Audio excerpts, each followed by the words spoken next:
pense que si par cas, ils peuvent éviter d'utiliser le 49.3, ce serait mieux pour eux.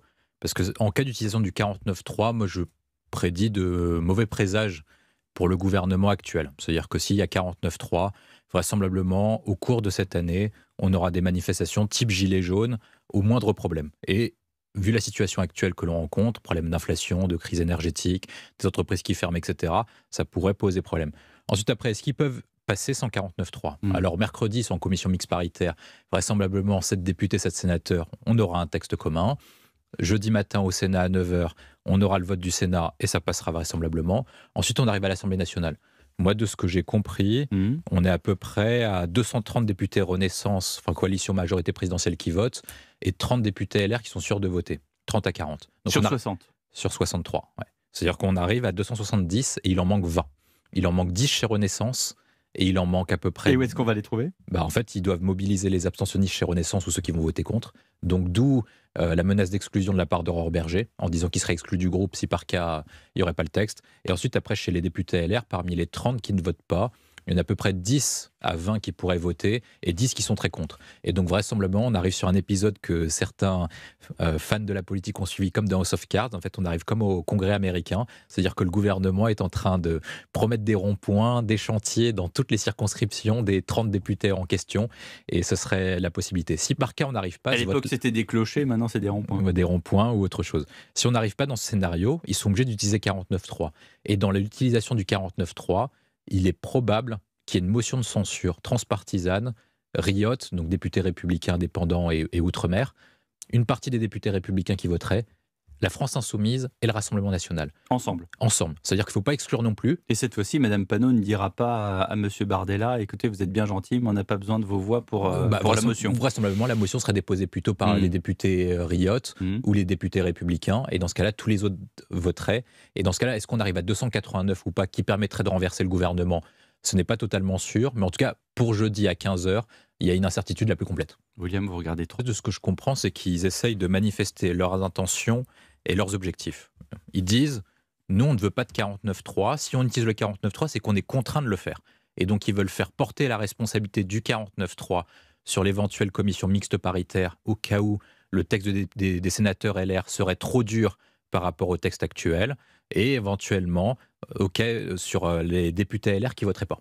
C'est-à-dire qu'il faut faire déporter la responsabilité du 49.3 sur quelqu'un d'autre, en disant ce n'est pas notre responsabilité, ce n'est pas la volonté du gouvernement de le faire, et donc ce serait la faute des méchants députés LR, alors qu'ils avaient besoin d'eux il y a une semaine, ils ont besoin d'eux également jeudi prochain. Je vous avais dit que je voulais pas reprendre de Fraisier, mais enfin bon, vous insistez, donc je vais en reprendre. C'est un peu ça l'histoire. Hein.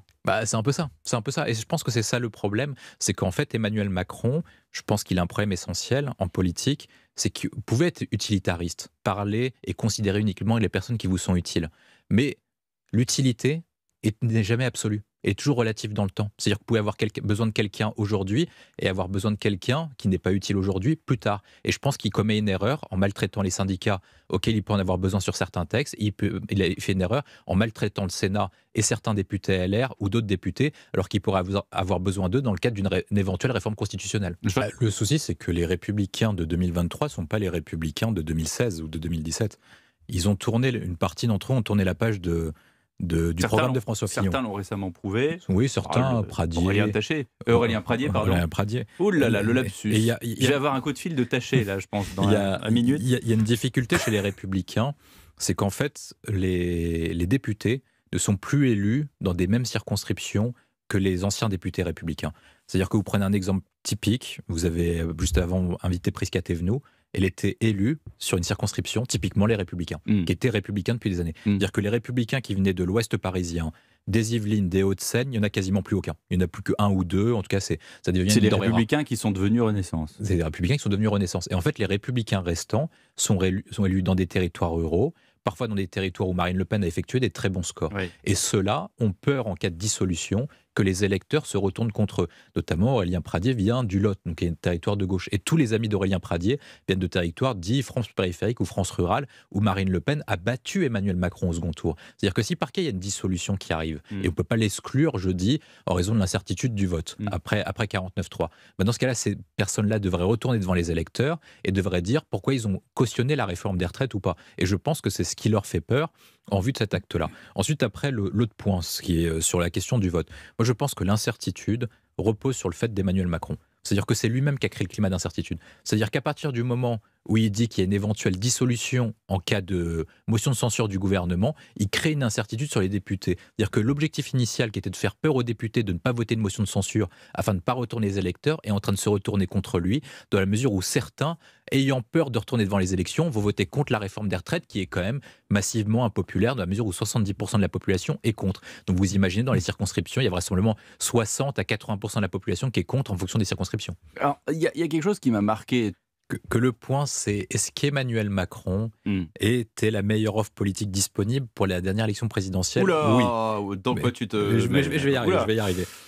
La difficulté, c'est que maintenant, on peut le juger, non pas en comparaison des autres, mais ce qu'il fait de façon absolue. C'est-à-dire, est-ce qu'il est un bon président ou pas? Il a commencé une réforme. C'est-à-dire qu'il a commencé sa rentrée en septembre en disant c'est la fin de l'abondance. Il aurait pu présenter sa réforme des retraites. Il ne l'a pas fait. Pour des raisons de calcul politique. Oui, il l'avait annoncé pendant la campagne présidentielle. Oui, il l'avait annoncé, mais c'était une question de la politique, c'est aussi une question de timing. Il l'a fait maintenant en janvier. Ils ont présenté un projet, ils avaient nommé Elisabeth Borne. Elle devait être faite avant. Elle devait être faite en octobre. Elle devait être faite en octobre, mais ils ne l'ont pas fait. Ils ont nommé Elisabeth Borne parce qu'elle devait parler au cœur social de la gauche et elle devait être en capacité de pouvoir rassembler les syndicats derrière l'action gouvernementale. Ces deux plans sont catastrophiques au vu des sondages. Et plus Macron a payé depuis la présentation du projet, plus le taux d'adhésion envers la réforme des retraites a baissé. C'est-à-dire qu'initialement, le taux d'adhésion de la réforme des retraites est aux alentours de 35 à 40%. Plus il a payé sur les carrières longues, plus il a fait d'exemptions, plus il a fait de clauses du grand-père sur les régimes spéciaux, plus le taux d'adhésion a baissé. Ça veut dire qu'il a utilisé l'argent public pour au final voir son adhésion populaire baisser. Et je pense que c'est un premier point sur est-ce qu'il s'est mené une bonne réforme ou pas. Je pense que non, en tout cas. Ensuite, après, il y a une question de perspective. C'est ensuite, après, est-ce que son action sera durable dans le temps, que la réforme passe ou pas? On peut se dire que c'est peut-être le dernier acte du quinquennat d'Emmanuel Macron, parce que sa majorité devient de plus en plus étroite. La collaboration avec les autres partis devient de plus en plus étroite, dans la mesure où ils ne sont pas forcément parfaitement, ils ne savent pas complimenter et féliciter les autres partis politiques comme la gauche et les Républicains. Donc ensuite... On l'a vu à l'instant avec Prisca Thévenot qui a refusé de remercier les sénateurs LR. Donc sur la réforme institutionnelle, est-ce qu'elle peut passer? Vraisemblablement sans le Sénat, non. Sur la réforme immigration, est-ce que les Républicains vont voter pour? Non. Est-ce que sur les textes de loi énergétique qui réduisent la part du nucléaire, ils pourront voter? Non plus aussi. Et donc du coup, moi je pose une question, au-delà du texte de la réforme, est-ce que pour Emmanuel Macron, même en cas de victoire, ce ne sera pas une victoire à la Pyrrhus et qui lui coûtera beaucoup plus cher en termes de capital politique, beaucoup plus cher en termes d'argent public, qu'au final sera rapporté ce que devait rapporter initialement? Je vais essayer d'être cohérent. Je dis souvent que les crimes doivent être punis et qu'il n'y a pas forcément, et qu'en France on a un problème, c'est ce qu'on appelle l'effet explicatif. C'est-à-dire qu'on essaie toujours de justifier et de déresponsabiliser les personnes. On a un problème en France, c'est la culture de l'irresponsabilité. C'est-à-dire que en fait, les ministres peuvent commettre, et désolé du terme, conneries sur conneries, ils sont toujours en poste. Vous avez un ministre de l'Intérieur. Mais de tout temps ou juste récemment? Non, en tout cas, je pense que le paroxysme du quinquennat actuel et du précédent quinquennat a atteint le summum lors de la commission Benalla. Ça a atteint le summum absolu. C'est-à-dire que vous avez un problème d'autorité en France. Et je pense que ce problème d'autorité en France est en partie expliqué par le principe d'irresponsabilité. C'est-à-dire que normalement, dans une démocratie, dans un état de droit, un acte entraîne une conséquence. Vous commettez une faute, vous en payez le prix. Là, vous avez des ministres qui ne sont pas forcément les meilleurs du monde, en tout cas pas très bons en termes d'action publique, et qui en plus ne se comportent pas de manière irréprochable. Normalement, on analyse le comportement quand les ministres n'ont pas de résultats, en tout cas, etc. Là, en plus, il n'a pas de résultats, et en plus, il ne se comporte pas bien. C'est-à-dire que quand on prend l'action de Dupond-Moretti depuis qu'il est arrivé, il a des problèmes avec les avocats, il a des problèmes avec le magistrat, il n'arrive pas à mener une seule construction de prison et à mener une seule action efficace en matière de justice, pour raccourcir les délais, pour désengorger les tribunaux, etc. Et en plus, il attaque le président du groupe LR, auquel ils ont besoin des votes jeudi. Donc ça, franchement, dans n'importe quelle démocratie, le type serait viré. Moi, j'ai fait le parallèle dernièrement avec, par exemple, ce qui s'est passé en Grande-Bretagne, qui n'est pas une démocratie différente de la nôtre. Boris Johnson a perdu son poste à cause du Partygate, uniquement parce qu'il buvait des boissons pendant le Covid. Est-ce que vous pensez que boire des boissons pendant le Covid et faire la fête est plus grave que de faire un bras d'honneur au président du groupe sur lequel vous avez besoin pour faire passer une réforme des retraites jeudi? Je pense que c'est une bonne question. Et normalement, Emmanuel Macron ne pourrait pas garder un ministre aussi mauvais en termes d'action publique et aussi mauvais d'un point de vue comportement. La parole est à la défense. Mais de qui parlez-vous? Je vais prendre un exemple. Dernièrement, il y a eu un fait divers.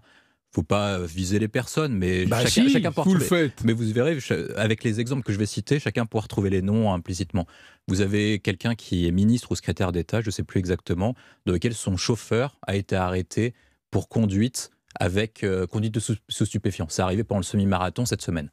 C'est le chauffeur, c'est pas le ministre. Oui, mais ça engage quand même. Mais le chauffeur n'a pas été viré. Pour l'instant, il a même pas été viré. Et on va continuer. Il y avait un ministre qui a dû gérer un événement à responsabilité mondiale, une finale de Ligue des Champions, qui avait accusé des supporters anglais d'avoir conduit des troubles. Et au final, les commissions d'enquête nous montraient que ce n'était pas des supporters anglais qui avaient conduit à ces troubles. Il est toujours ministre de l'Intérieur. Vous avez un ministre de l'économie qui a dit l'économie russe va s'effondrer. Et au final, la chute du PIB par rapport aux prévisions du FMI sont plus importantes en France qu'en Russie. C'est peut-être une question de temps, ça. C'est peut-être une question de temps, c'est possible. Mais en tout cas, il avait dit ça va s'effondrer rapidement. Ensuite, après, vous prenez chacune des discussions. Dupond-Moretti, qui est ministre de la Justice, qui a commis un acte envers Olivier Marleix, auquel ils ont besoin du vote jeudi, avait organisé, en tout cas, son cabinet avait approuvé l'organisation d'un karting en prison. Et vous prenez des actes comme ça, mais tout le temps. Et c'est pas possible. À ce moment-là, on comprend ce que dit Marcel Gauchet dans Le Malheur français, et on explique pourquoi la France est en déclassement. C'est parce qu'on n'est pas exigeant, qu'on n'est pas perfectionniste, qu'on ne veut pas avoir les meilleurs ministres, qu'on ne veut pas avoir le meilleur gouvernement et les meilleurs résultats qu'on arrive à cette situation. Comment ne pas le meilleur des ministres? On se satisfait de rien. Au final, on ne doit pas être déçu d'être mauvais. Lorsque vous êtes supporter d'une équipe de foot et que votre équipe de foot joue mal et que vous ne voulez pas la tête de l'entraîneur parce que l'équipe joue mal, vous ne étonnez pas que l'équipe perde tous les week-ends ou perde chaque année dans les compétitions européennes et nationales. Moi, je pense qu'en exigeant du meilleur de chacun des ministres en termes de résultats, en termes d'action publique et en termes de comportement, on obtient le meilleur de la France. Et moi, pourquoi est-ce que je reproche les noms que j'ai cités? Parce qu'à la fois, leur action publique, en termes de résultats, est mauvais. Et si en plus, en matière d'action publique, ils sont mauvais, leur comportement doit être à minima irréprochable. Si en plus vous êtes mauvais et que vous vous comportez mal, il est normal que les Français ont un problème. Moi, je pense notamment sur la question de la réforme des retraites. Normalement, toute réforme des retraites, quand vous la passez, obtient un taux d'adhésion de 40 à 45%. Comment on arrive à un taux d'adhésion aussi bas? Comment on est arrivé à un moment où vous avez un front syndical uni et avec un tel rejet de la population, alors que normalement, vous avez toute la France de droite qui est pour? Comment on arrive à cette situation-là? Et donc, sur toutes ces questions-là, on peut s'interroger sur la responsabilité du gouvernement à mener la meilleure ou non des politiques. Et si par cas le gouvernement ne mène pas une bonne politique, c'est le devoir de tout citoyen de pouvoir lui dire « vous ne menez pas la bonne politique, il faut changer de direction ». La suite au prochain épisode.